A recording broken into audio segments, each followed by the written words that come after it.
समय नदी की धार की जिसमें सब जाया करते हैं। है समय बड़ा तूफान प्रबल पर्वत झुक जाया करते हैं। अक्सर दुनिया के लोग समय में चक्कर खाया करते हैं, लेकिन कुछ ऐसे होते जो इतिहास बनाया करते हैं। इतिहास बनाया करते हैं। सर्वप्रथम परमपिता परमात्मा शासनपति शरमन भगवान महावीर स्वामी के चरणारविंद में मेरा भावभीना वंदन नमस्कार। मेरे ज्ञानदाता आगम रत्नाकर उत्तर भारतीय प्रवर्तक पूज्य गुरुदेवों के चरणों में मेरा अनंत अनंत वंदन। परम श्रद्धा परम आराध्या पूज्य गुरुनी जी महाराज के पावन पवित्र चरण कमलों में मेरा कोटिशय नमन। गुरु दरबार में उपस्थित भाग्यशालियों, गुरु चरणों में रहकर जो कुछ भी मैं अंगीकार कर रही हूँ वही कुछ देर आपके समक्ष सुनाने का प्रयास करूँगी। कुछ कहा जाए इससे पूर्व भजन की दो पंक्तियाँ हम सभी मिल कर के गुनगुनाएंगे। गुरु दर्शन को तुम आना श्रद्धा भाव से,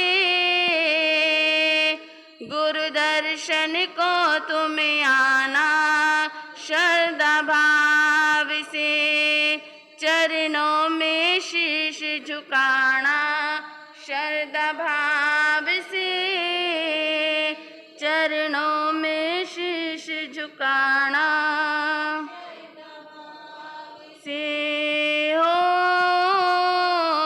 गुरु दर्शन को तुम आना श्रद्धा भाव से, चरणों में शीश झुकाना श्रद्धा भाव से। उपस्थित भाग्यशालियों, आपके समक्ष चर्चा चल रही है। 6 वृत्तियों की चर्चा आप श्रवण कर रहे हैं। आपने सुना था पहली वृत्ति में हमारे नीतिकारों ने बताया है कि पहली वृत्ति उल्लू की आती है। पशु पक्षियों की उपमा देकर के इंसान को संबोधित किया है। पहली वृत्ति के बारे में आप लोगों ने श्रवण किया और उसके पश्चात कल आपके समक्ष दूसरी वृत्ति की चर्चा चली थी।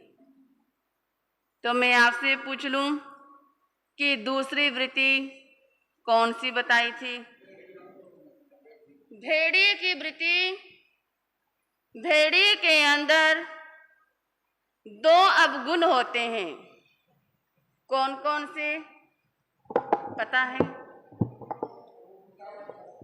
कौन कौन से अवगुण होते हैं? एक तो वे क्रूर होता है और दूसरा वो विश्वासघाती होता है। क्रूर होगा तो मन में हिंसा की भावना पैदा होगी, मारने की भावना अंदर जागृत होगी। ये कल सब आपने श्रवण किया था। और दूसरा अवगुण कौन सा है? विश्वासघाती। देखा जाए आज संसार के अंदर यही तो हो रहा है। आज का इंसान हर किसी के साथ धोखा कर रहा है, हर किसी को दगा दे रहा है। पहले विश्वास दे दिया जाए और बाद में उस बात से क्या हो जाते हैं? मुकर जाते हैं। क्या ये अच्छी बात है? नहीं। जा तो किसी को विश्वास ना दो, किसी को अपने भरोसे में मत लेकर के आओ। अगर देते हो तो उसका जिंदगी भर के लिए साथ निभाओ। अगर हम किसी का विश्वासघात कर देते हैं, किसी का दिल तोड़ देते हैं, तो उस व्यक्ति को कितनी ठेस पहुंचेगी, कितनी चोट लगेगी उसके हृदय को, ये बात तो वो व्यक्ति ही जान सकता है, वो व्यक्ति ही समझ सकता है। क्योंकि भगवान है, जो रब है, वो सबके दिलों में बसता है। कहा भी है, रब सब दे दिलां दे विच बसदा, किसे दा ना दिल तोड़िए, किसे दा ना मन तोड़िए। रब सब दे दिलां दे विच बसदा, रब सब दे दिलां दे विच बसदा, किसे दा ना दिल तोड़िए, किसे दा ना मन तोड़िए, किसे दा ना दिल तोड़िए, किसे दा ना मन तोड़िए। तो क्या कहा? रब सबके दिलों में बसता है, हमें किसी का मन नहीं तोड़ना चाहिए। इंसान विश्वासघात कब करता है? जब उसके मन में छल और कपट की भावना आती है। जब व्यक्ति मन के अंदर छल कपट की भावना को पैदा कर लेता है, तभी वो सामने वाले व्यक्ति के साथ विश्वासघात करता है। इंसान को अपना जीवन और अपना मन कैसा बनाना चाहिए?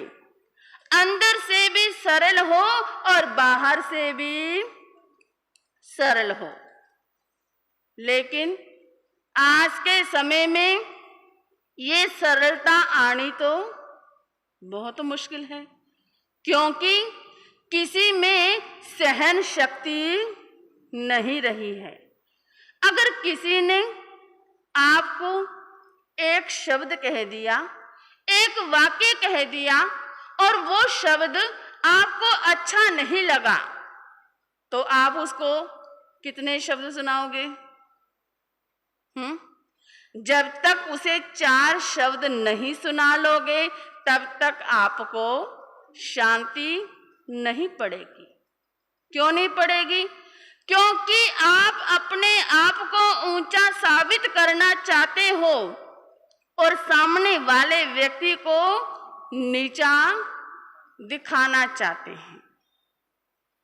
लेकिन हमने ऐसा नहीं बनना है, हमने अंदर से भी सरल बनना है और बाहर से भी सरल बनना है।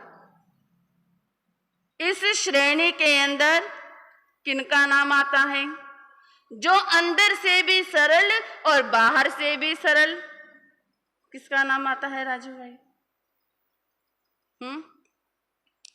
श्री ठाणंग जी शास्त्र के अंदर 4 प्रकार के व्यक्ति बताए हैं, जो अंदर से भी सरल और बाहर से भी सरल, और दूसरे प्रकार के जो अंदर से सरल और बाहर से वक्र, और तीसरे प्रकार के जो अंदर से तो वक्र और बाहर से सरल, और चौथे प्रकार के जो अंदर से भी वक्र और बाहर से भी वक्र।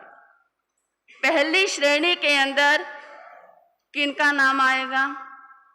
धर्मराज युधिष्ठिर का नाम आएगा, क्योंकि धर्मराज युधिष्ठिर जिस समय महाभारत का युद्ध समाप्ति की ओर जा रहा था,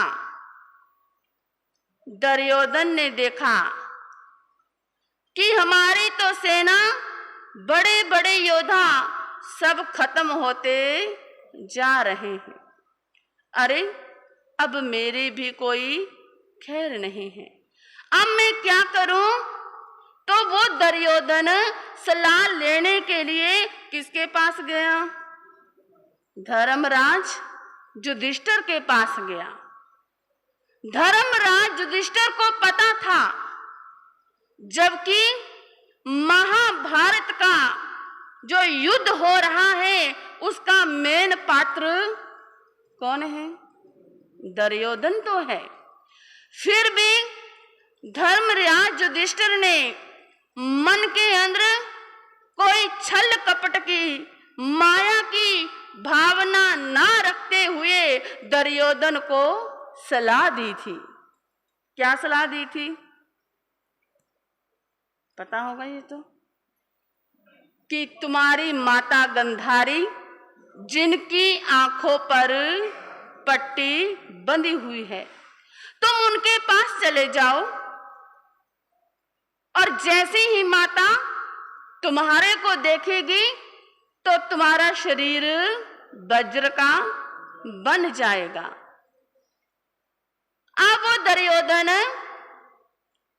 धर्मराज युधिष्ठिर की सलाह लेकर के माता के पास चला गया, क्योंकि माता की आंखों में वो शक्ति और वो पावर आ चुकी थी। कहने लगा, माते तुम एक बार अपनी आंखों से पट्टी को उतारो और मेरे को देख लो।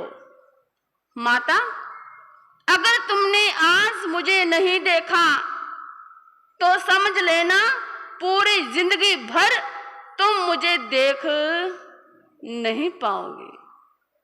माता गंधारी, जिसके मन में माँ की ममता जाग गई, और माँ की ममता जागी और आंखों से पट्टी को उतारा और किसको देखने लगी जी? अपने बेटे दुर्योधन को देखने लगी। जिस जगह पर वस्त्र नहीं थे वो सारी जगह तो वज्र की बन गई, और जिस जगह पर वस्त्र थे वो जगह कच्ची रह गई। आखिर वो दुर्योधन इसी कारण मृत्यु को प्राप्त हो गया। लेकिन धर्मराज युधिष्ठिर ने दुर्योधन को अच्छी सलाह दी थी। मन के अंदर कोई छल और कपट नहीं था। मन के अंदर ये नहीं सोचा कि ये तो हमारा क्या है, हत्यारा है, ये हमारा दुश्मन है, अरे मैं इसको सलाह क्यों दूं। तो पहली श्रेणी के अंदर नंबर आता है धर्मराज युधिष्ठिर का। जैसे वो अंदर से है और वैसे ही वो बाहर से है। और दूसरी श्रेणी में दूसरी तरह के लोग कैसे हैं? जो अंदर से तो सरल हैं और बाहर से वक्र हैं। इसमें किसका नाम आएगा?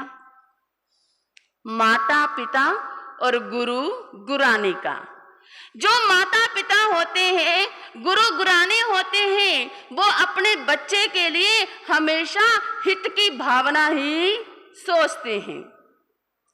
अंदर से तो माता पिता और गुरु गुरानी की यही भावना होती है कि हमारा बच्चा अच्छे से अध्ययन करे और इसका, हमारे बच्चे का नाम होए। लेकिन बच्चे की जिंदगी बनाने के लिए माता पिता और गुरु गुरानी बच्चे को क्या करते हैं? डांटते हैं, फटकारते हैं। अगर वो बच्चा नहीं मानता है तो बहनों एक आधा चांटा भी क्या करती हो? एक आधा चांटा भी लगा देती हो। जब आप चांटा लगाती हो, क्या आप उस समय बच्चे के दुश्मन बनते हो? नहीं, आप उसकी भलाई के लिए ही ऐसा करते हो कि दोबारा से ये बच्चा ऐसी गलती ना करे। तो दूसरी श्रेणी के अंदर नंबर आता है माता पिता और गुरु गुरानी का। तीसरी श्रेणी, जो अंदर से वक्र और बाहर से सरल, इसके अंदर किसका नंबर आएगा? कुछ तो बता दो भी, है? किसका नंबर आएगा बहनों? बगुले का। बगुला क्या होता है? अंदर से तो उसकी कैसी भावना होती है कि कोई भी मछली आए, कुछ भी आए, और मैं क्या कर दूं जी? उसका काम तमाम कर दूं। और बाहर से क्या लगा करके बैठ जाता है? बोलो। बाहर से ध्यान लगा करके बैठ जाता है कि पता नहीं कितना धर्मात्मा महात्मा है, और अंदर से उसकी क्या होती है? ऐसी भावना होती है। तो तीसरी श्रेणी के अंदर नाम आता है बगुले का।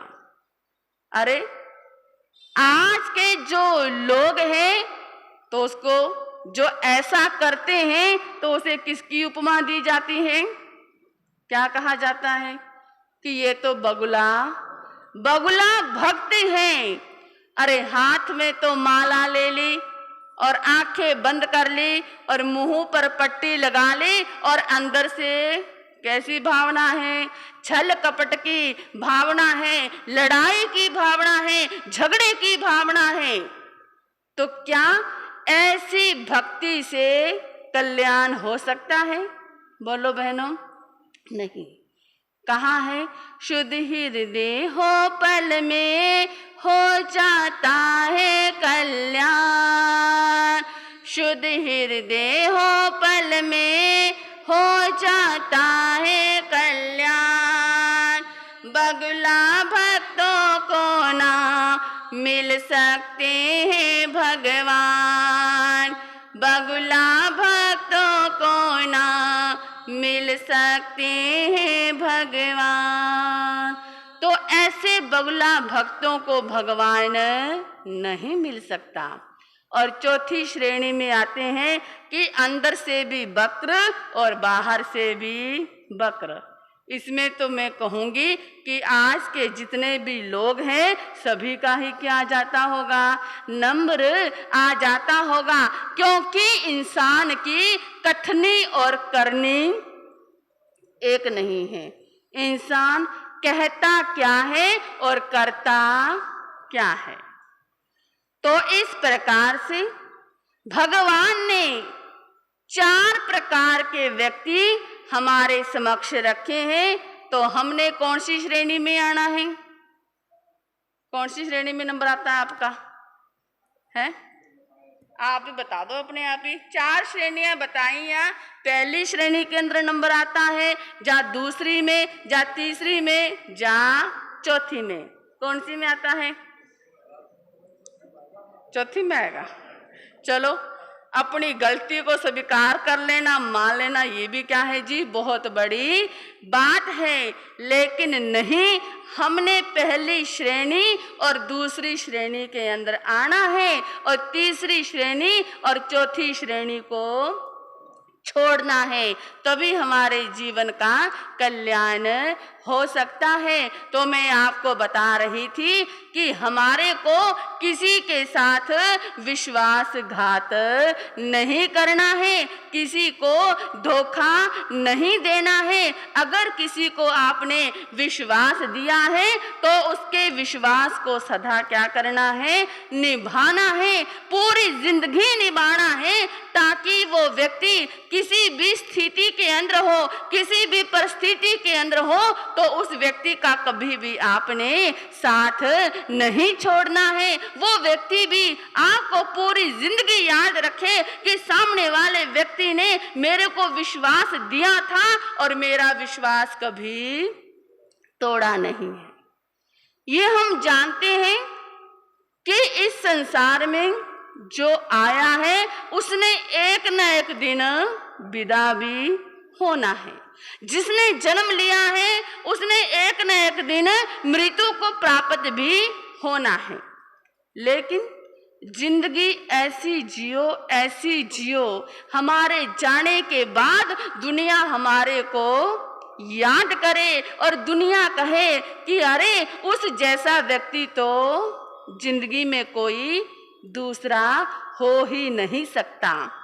सभी को अपना मित्र बनाओ और दुश्मनी किसी के साथ भी मत करो। राजा भोज का दरबार लगा हुआ है। राजा भोज के दरबार में राजा ने बररुचि पंडित को बुलाया। क्यों बुलाया? क्योंकि राजा जानता था कि जो बररुचि पंडित है वो बड़ा ही विद्वान है। बररुचि पंडित के हाथ में ऐसी कला है, अगर वो किसी के पैर के अंगूठे का नाखून देख लेता है तो पूरा का पूरा चित्र वैसा ही बना देता है। राजा भोज ने बररुचि पंडित को कहा कि तुमने मेरी रानी के पैर के अंगूठे का नाखून देखना है और पूरा का पूरा चित्र तुमने वैसा ही बनाना है। बररुचि पंडित कहने लगा कि महाराज जैसी आपकी आज्ञा है। अब राजा ने अपनी रानी को एक पर्दा लगाया, पर्दे के पीछे रखा और रानी का पैर का अंगूठा जिस पर नाखून था वो किसको दिखाया? बररुचि पंडित को दिखाया। देख लिया, वो बररुचि पंडित अपने साधना कक्ष में चला गया। साधना कक्ष में गया, अपनी माता को, अपने इष्ट देव को प्रणाम किया। क्योंकि जब भी हम कोई भी शुभ कार्य करते हैं तो हम भी पहले अपने इष्ट का, परमात्मा का, अपने गुरु का नाम लेते हैं। क्यों लेते हैं? कि मेरा सब काम सफल हो जाए, मेरे काम में कोई भी विघ्न, बाधा ना पहुंचे। ऐसा सोच करके बररुचि पंडित ने भी अपनी माता को प्रणाम किया और वो ताड़िका उठा ली। वो चित्र बनाने के लिए तैयार हो गया। समय आया, वो भानुमति का चित्र बन करके तैयार हो गया। रानी का नाम क्या था? भानुमति। भानुमति का चित्र बनकर के ऐसा तैयार हुआ कि मानो साक्षात वो साधारण कपड़ों में अपने महल में घूम रही हो। अब बररुचि पंडित के हाथ में कलम थी और उस कलम पर स्याही लगी हुई थी। वो बड़ा खुश हो रहा है कि कितना सुंदर चित्र बन गया और ये चित्र मैं राजा को दूंगा और राजा बड़ा खुश हो जाएगा और मुझे बदले में इनाम देगा। क्योंकि जब हम कोई अच्छा काम कर लेते हैं तो हमारे को अपने आप को एक अलग से क्या होती है, प्रसन्नता होती है। मन के अंदर वो खुशी के भाव आ जाते हैं। लेकिन हुआ क्या, बरूची पंडित के हाथ में कलम है, उस पर स्याही लगी हुई है। एकदम वो कलम उसके हाथ से छूटी और वो चित्र था उस चित्र पर आकर के गिर जाती है। हैरान हो गया कि चित्र क्या हो गया, खराब हो गया।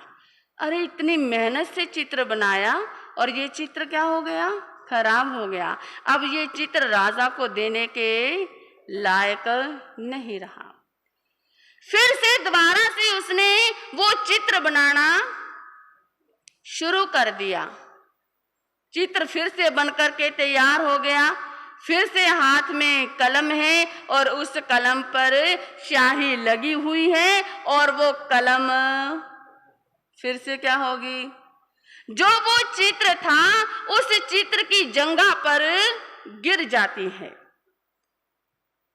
फिर से दोबारा से चित्र बनाया, दोबारा से चित्र बनाया, फिर से ऐसा ही हाल हुआ। अब वो बरूची पंडित सोचने लगा कि तेरी साधना के अंदर कमी नहीं हो सकती, क्योंकि तुझे तो सरस्वती माता का वरदान मिला हुआ है, इसलिए तेरी साधना के अंदर कभी भी कोई कमी नहीं हो सकती। लेकिन कारण क्या है, कारण यही हो सकता है कि भानुमति की जंगा पर अवश्य ही तिल होगा। अब उसने वैसा ही क्या बना दिया, चित्र बना दिया और चित्र बना करके उस पर कपड़ा ढक करके रख दिया और राजा को संदेश पहुंचा दिया कि आपका चित्र बन करके तैयार हो गया। राजा ने संदेश दे दिया कि उस चित्र को कल तुम राज दरबार के अंदर लेकर के आना, वहीं पर मैं तुम्हारा चित्र देखूंगा। अगले दिन राज दरबार भी लग जाता है और वो बरूची पंडित चित्र को लेकर के कहाँ पहुंच गया, राज दरबार के अंदर पहुंच गया। अब बरूची पंडित ने राजा भोज का 1-2 मिनट के लिए ध्यान क्या कर दिया, इधर उधर कर दिया और उस चित्र से कपड़ा हटा दिया। अब जैसे ही राजा भोज ने उस चित्र को देखा, वो भूल गया कि ये चित्र है जहां मेरे सामने मेरी रानी भानुमति खड़ी है, क्योंकि उसकी कला ही इतनी थी। कहने लगा, भानुमति तुम ऐसे साधारण कपड़ों में राज दरबार में क्यों आई हो? अगर तुमने आना ही था तो तुम मेरे साथ ही आ जाती। जब राजा भोज ने ऐसा कहा तो बरूची पंडित को क्या आ गई, हंसी आ गई, क्योंकि वो क्या था, साक्षात वो तो नहीं थी, वो तो क्या था, एक चित्र था। मानो ऐसा लग रहा था कि वो साधारण कपड़ों में राजमहलों के अंदर वो भानुमति घूम रही हो। जब बरूची पंडित हंसने लगा तो राजा भोज एकदम संभला, अपने आप को संभाला और सोचा, अरे ये भानुमति नहीं, ये तो भानुमति का चित्र है। कहने लगा, बरूची पंडित आज तो तूने मुझे भी धोखे में डाल दिया। कमाल है तुम्हारी कला को, इतना सुंदर तुमने चित्र बनाया है। राजा भोज सूक्ष्म दृष्टि से उस चित्र को देख रहा है, निहार रहा है। देखते देखते राजा की दृष्टि कहाँ चलेगी, चित्र की जंगा पर चलेगी। बस जैसे ही वो नजारा देखा, दिमाग क्या होने लगा, घूमने लगा। क्योंकि कहते हैं कि पुरुषों में ये सबसे बड़ी कमी होती है, वो अपने आप को तो दूध का धुला हुआ समझता है, लेकिन नारी को वो गलत समझ लेता है। राजा भोज का भी दिमाग चक्कर खा गया। मन के अंदर अनेक प्रकार के विचार आने लगे, विचारों के उतार चढ़ाव आने लगे। सोचने लगा कि हो सकता है मेरी रानी भानुमति और इधर से मेरा जो ये मंत्री है बर्रुचि, इनका आपस में जरूर संबंध होगा, तभी तो इसे पता चला। राजा को क्रोध आ गया और वो बर्रुचि पंडित से कहने लगा कि तुम्हारा चित्र तो मेरे को बहुत अच्छा लगा है, लेकिन मेरी आज्ञा है। क्या आज्ञा देगा? मेरी आज्ञा है तुम मेरी नगरी की सीमा को अभी छोड़ करके यहां से चले जाओ, मेरी नगरी से तुरंत बाहर हो जाओ। अब बरुचि पंडित को समझते हुए देरी नहीं लगी। आप सोचेंगे इतना सुंदर चित्र भी बनाया और उसको इनाम देना चाहिए था, इनाम के बदले क्या दे दिया? नगरी से बाहर निकालने का आदेश दे दिया। अभी मेरी नगरी को छोड़ करके चले जाओ। तो बर्रुचि पंडित सोचने लगा कि द्रव्य, क्षेत्र, काल, भाव ये जैन संस्कृति की जान है। जिस इंसान ने द्रव्य, क्षेत्र, काल, भाव को जान लिया, समझ लेना, वो व्यक्ति वास्तव में एक अनुभवी व्यक्ति है। तो बर्रुचि पंडित सोचने लगा, काल, समय, समय मुझे यही कहता है कि इस समय तेरा चुप रहना ही ठीक है। अगर तू बोलेगा तो ये मामला बढ़ जाएगा। चुप रहे, समय आएगा और समय आने पर ये सारी बात राजा को खुद ही पता चल जाएगी। अब बर्रुचि पंडित अपने महलों में आया और उसने नारी का वेश धारण कर लिया और सेवकों को कहा कि राजा को जाकर के कह दो कि वो तो नगरी को छोड़ करके चला गया। नारी का वेश बना करके वो बर्रुचि पंडित महल के अंदर, अपने घर के अंदर रह रहा है। तो प्यारे बंधुओं, अब आपने भी देखना है कि वो बर्रुचि पंडित एक नारी के रूप में है, आगे उसके साथ क्या होता है, राजा आगे उसे क्या कहेगा। राजा का एक बेटा भी है जिसे युवराज की पदवी मिली हुई है। उस बेटे के साथ आगे राजा क्या घटना घटेगी, यथा समय पर आप आओगे, सुनोगे और सुनने से आप लोगों को पता भी चलेगा। बड़े ही ये रोचक प्रसंग है, आओगे तो तभी आपको क्या होगा, पता चलेगा। इसी के साथ साथ कहानी का प्रसंग भी चला हुआ है।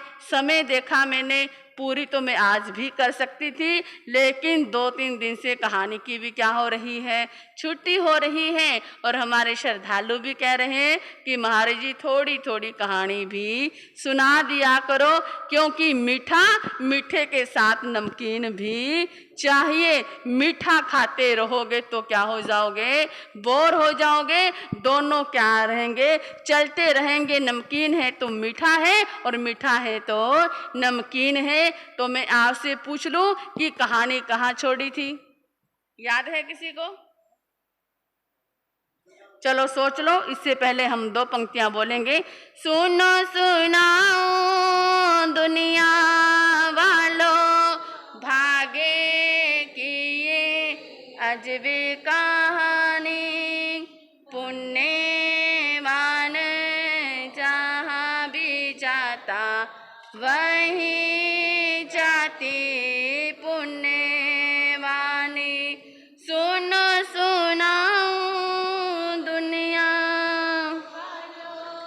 भागे की ये अजबी कहानी, पुण्यवान जहाँ भी जाता वहीं जाती पुण्यवानी। पुण्यवान जहाँ भी जाता वहीं जाती पुण्यवानी। याद आया कुछ? हाँ जी बोलो। हाँ जी, विजय कुमार जो राजा ने दरबार के अंदर बुलाया और पान का बीड़ा उठाने के लिए कहा और साथ में कहा था कि जो पान का बीड़ा उठाएगा और जो बात राजा कहेगा वो बात उस व्यक्ति को माननी पड़ेगी। वो पान का बीड़ा विजय कुमार ने उठाया और कहने लगा कि राजन बोलो मेरे लिए क्या आदेश है। तो राजा ने क्या कहा था कि जैसे तुम्हारे पास पहले 9 करोड़ के 2 लाल निकले हैं, वैसे ही मुझे 9 करोड़ का लाल चाहिए। अब विजय कुमार सोचने लगा, अरे लड्डू तो मेरे पास है, पर मैं ये तो नहीं जानता कि उसके अंदर 9 करोड़ का लाल है या नहीं है। चलो कोई बात नहीं, मेरे भाग्य में जो लिखा होगा सो मुझे मिल जाएगा। कहने लगा राजन मुझे 2 दिन की मोहलत दे दो, 2 दिन के अंदर मैं आ गया तो लाल भी आपको मिल जाएगा। अगर मैं नहीं आया, जो आपने सजा सुनानी है वो सजा मेरे को स्वीकार है। ऐसा कह करके वो विजय कुमार अपने घर पर गया और नवकार महामंत्र पढ़ने लगा। नवकार महामंत्र पढ़ते पढ़ते उसने डिब्बी को उठाया और उसमें से क्या निकाला? लड्डू निकाला। लड्डू तो हाथ में ले लिया, लेकिन दिल क्या हो रहा है? धड़क रहा है, दिल डर रहा है कि पता नहीं इसके अंदर लाल होगा या नहीं होगा। डरते डरते नवकार मंत्र पढ़ते पढ़ते उस लड्डू को तोड़ा और जैसे ही तोड़ा और उसके अंदर क्या निकला? सुरेंद्र भाई 9 करोड़ का लाल निकला। चाहिए आपको 9 करोड़ का लाल? है चाहिए? लेने हैं ऐसे लाल? बोलो। अगर ऐसे लाल मिलने जाए ना तो यहाँ पर पैर रखने की क्या ना मिले जी? जगह ना मिले। वैसे तो आपको ये धर्म के लाल मिल रहे हैं। अब वो जैसे ही उसने लाल देखा वो बड़ा खुश हो गया, माता को प्रणाम करने लगा कि माता धन्य है तेरी ममता, तूने आज मुझे मरते मरते बचा लिया, तूने मेरी आज यहाँ पर रक्षा की है।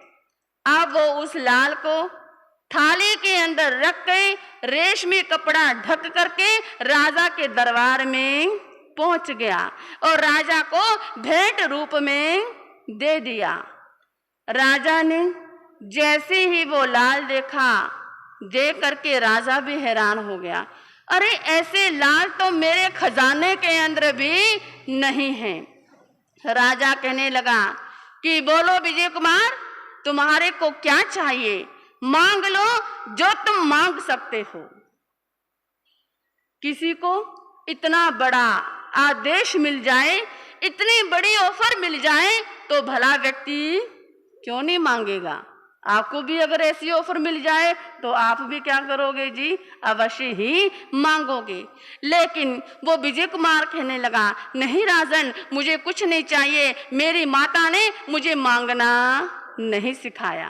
क्या कहा? राजन मुझे कुछ नहीं चाहिए, मेरी माता ने मुझे मांगना नहीं सिखाया, बस मैं चाहता हूं कि मेरे शहर के अंदर इज्जत बनी रहनी चाहिए।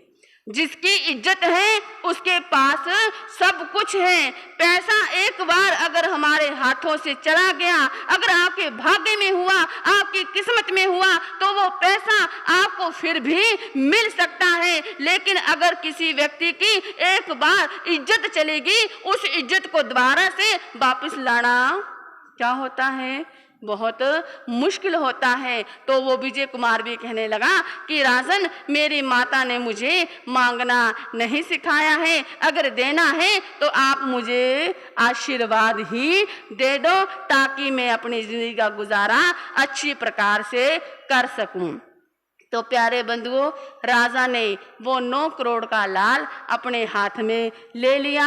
सभा के अंदर भी सभी को पता चल गया, सभी विजय कुमार की क्या कर रहे हैं, जय जयकार कर रहे हैं। तो अब आपने भी देखना है कि राजा उस लाल का क्या करेगा, किस प्रकार से अपनी बेटी राजकुमारी को वो लाल देगा और उस लाल का क्या बनवाएगा। यथा समय पर आओगे, सुनोगे और सुनने से ही आप लोगों को पता चलेगा।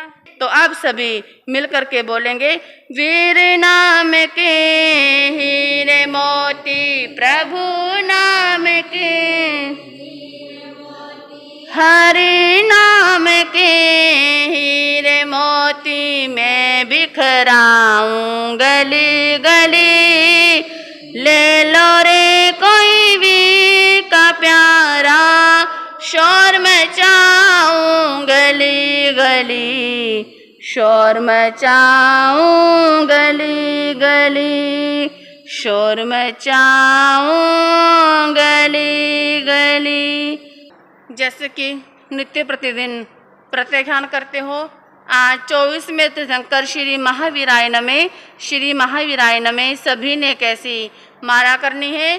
फलों के अंदर आज मौसमी का फल नहीं खाना। हाथ जोड़े सभी गुरु के आगे से भगवंतों का त्याग वो स्वामी। बोलिए शर्मन भगवान महावीर स्वामी की। आचार्य सम्राट पूज्य गुरुदेव श्री आत्मा राम जी महाराज की। आचार्य सम्राट पूज्य गुरुदेव श्री आनंद ऋषि जी महाराज की। आचार्य सम्राट पूज्य गुरुदेव श्री देवेंद्र मुनि जी महाराज की। वर्तमान आचार्य सम्राट डॉक्टर श्री शिव मुनि जी महाराज की। आगम रत्नाकर उत्तर भारतीय प्रवर्तक पूज्य गुरुदेव श्री सुभद्र मुनि जी। शासन प्रभाविकाओं प्रवर्तनी पूज्य गुरुनी महासाध्वी श्री कैलाशवती जी।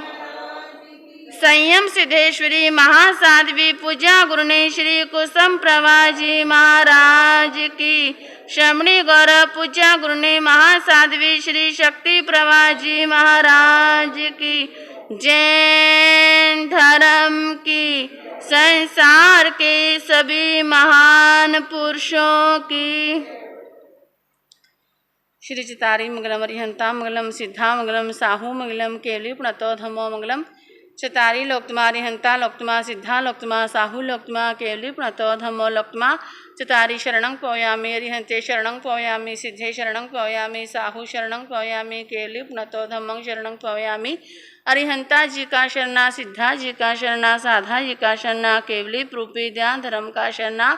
ये चार शरण दुख हरण जगत में, और न शरणा कोई। जो भवे प्राणी करी आचरण, उसका अजर अमर पद होगा, उसका सदा ही मंगल होगा। बोलिए शांतिनाथ भगवान की जय। हाँ जी।